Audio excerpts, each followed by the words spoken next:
What's up, guys? Rob from Level 1 here to bring you a review on one of our loved and cherished games, Halo, and it's the Infinite one. It's been a little over a year since it's come out, and there's been a lot of drama and other stuff going on in the background, but all in all, let's get into the nitty-gritty. So, first things first, yes, Halo is still around.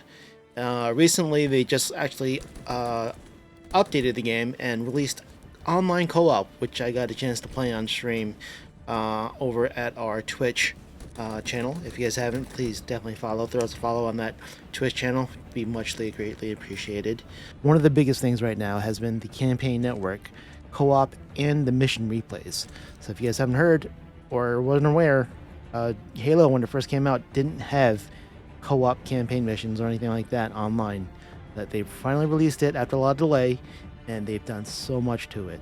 So the great thing is, again, it's 4-player co-op cross-platform. Again, you never had cross-platform co-op. It's either Xbox or PC, and that's it. Now you can play with people who have Xboxes and PC all together, and just enjoy the time together. On top of that, they've added features such as new achievements in the game. So if you guys go into the games and start playing, you guys can grind out new achievements and search for all the different secret skulls and pair up with people who either spend a lot of time with it or not a lot of time with it. And one cool feature that they've added in this is that it's no Spartan left behind. So the person who hasn't played a lot starts, basically the entire team starts at the lowest level player. So if you're new to it, perfectly fine. Your veteran friends can pull you back in the game and walk you through the entirety of the entire story mode and get you up to par and get you up to stuff with everyone else. On top of that, they've added a lot of quality of life improvements, everything from multiplayer modes, career ranks, and like different seasonal challenges, which I'll definitely go into. But quality of life is definitely needed from a lot of multiplayer games. But keep on going forward. Another cool thing that they've added is the Forge beta. So again, with previous Halo games, they've always added a creation tool called Forge. If you're not familiar with it, it's basically when players can go into their game, build different maps, different game modes, have different effects with different play styles, and basically those maps are available for everyone to play now, which is going to be awesome. So player created maps and game modes on a large scale. Compared to Halo 5, it supported about 1,600 different objects inside the Forge. Now, with Halo Infinite, the Forge now supports up to 7,000, which is insane, especially with the object scaling. So think of studio quality design and tools available at your fingertips to create an amazing world of what you want it to be. On top of that, they've also ordered a few different maps for multiplayer modes and even game modes. So one of the cool game modes that I'm talking about is Covert One Flag. Basically, it's a round-based capture the flag where it's attackers versus defenders. Attackers have unlimited active camo, and defenders have basically threat sensors and everything else to see where these people are coming from. So if you're an old school gamer like me, think Splinter Cell's multiplayer mode, where it's spies versus soldiers, and basically you're trying to get a flag and bring it back to your base while other people defend it and find out where they're coming from. And so again, it's round based, so it swaps every round, which is really cool. Take back to the old school stuff. As far as new maps goes, we have 3 different maps. One is Detachment. It's capture the flag style map with one of the first teleporters inside the Halo Infinite. Also, it has an island that has different spawn points for power weapons at the center of the map, where you can only use the teleporter or gravity launchers to get to that island. So definitely a lot of mid to long range battle, especially with teleporter guarding and things like that. Reminds me of Blood Gulch almost, where people just camp teleporters. So a little toxic, but yeah. Argyle is one of the newer maps as well. It's a 4v4 arena, cathedral style type. Both ends of the map have 2 sniper towers and long hallways on the sides with grappling platforms in the middle to get to each side more efficiently. So think about 4v4 just running around different long corridors and just great big team battles on the sides. The next one is Empyrean. Empyrean is actually a new facelift to the pit type map. with a lot of different mid to close quarter combats at the center of the map, and with long range snipers on the sides on the outside of the map. As far as multiplayer match XP, career ranks, and everything else like that, the developers have taken a lot of time and effort to create a better system, because again, when the first came out, there was a lot of issues with just rank grinding, battle pass grinding, things like that. So match XP, they've increased different ways to get experience, such as the way you want to play it. They're going to give you more time, more XP for the way you want to play. So depending on how long you play and how well you do, it's more rewarding compared to just grinding and not doing well and not getting much XP if you're getting run over or anything like that for your entire team getting stomped on. Career ranks, they've been doing a little bit better as well compared to the match XP, and even rank rewards. So if you're playing a multiplayer, they're giving you better rewards the way you play in the higher tier that you climb at the end of the season.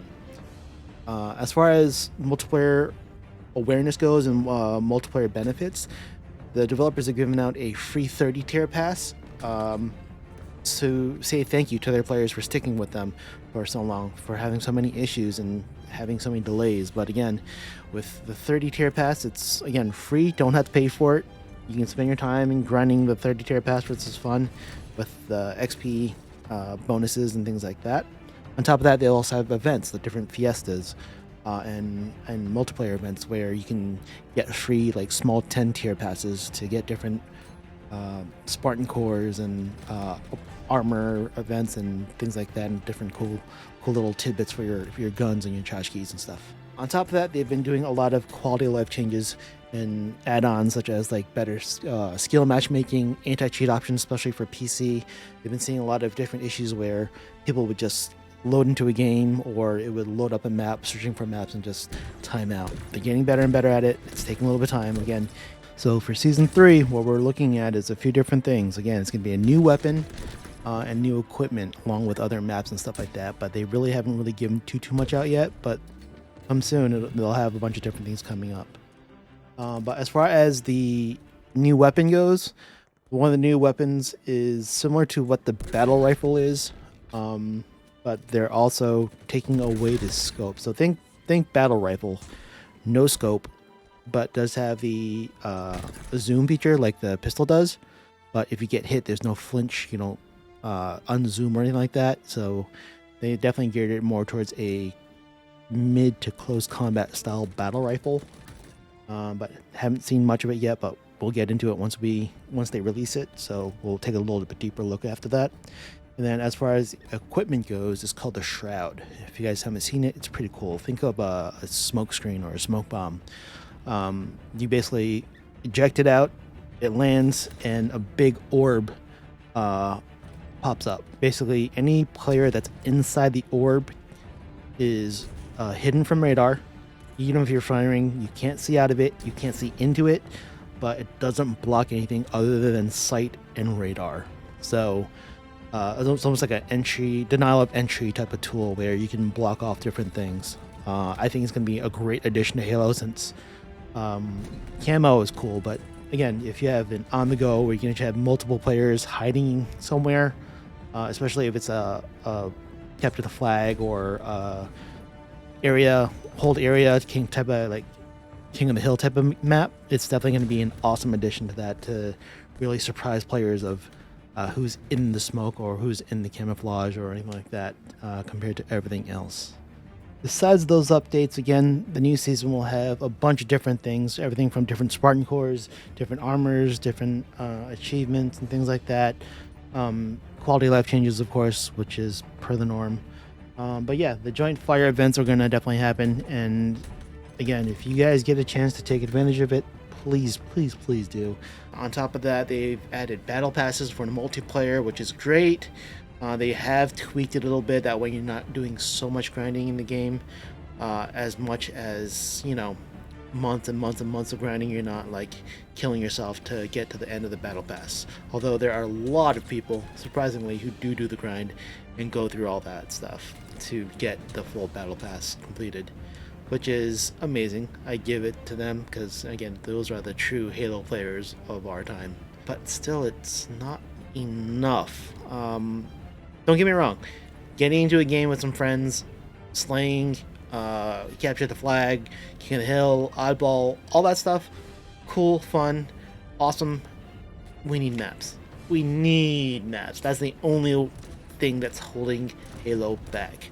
On top of that, I mean, if I don't know if you guys played through the campaign, there hasn't been really any updates to the campaign besides the online co-op, which is kind of important. You would think they would have DLC for side quests, side stories, especially because they went the different direction of having a whole open world and not being able to do much after you complete the entire campaign, besides go back looking for skulls, looking for little bits and tits there. But it's, I don't know, it's missing something, and that thing is content.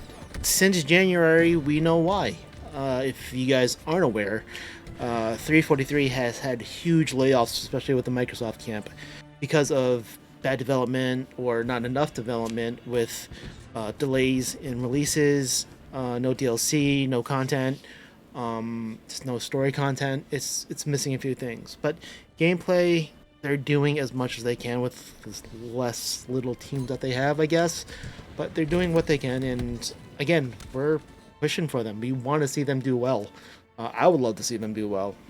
I've been playing Halo since Halo 1, and it's a game that brings back so much fond memories. But yeah, I mean, I do wish people play this game more and enjoy as much as I do, especially on like nights where you're hanging out with friends and just messing around with all the different in-game, whether it be online co-op, campaign, or even just firefights, fiestas, and all the other stuff. Give Halo a chance, guys. It's definitely take a little bit of time to, get back into the grind. I know it took me a few matches for me to get back into the groove of things. A lot of headshots. I mean, it's amazing how well people get headshots, especially with rifles, battle rifles, or even just trick shots with rocket launchers.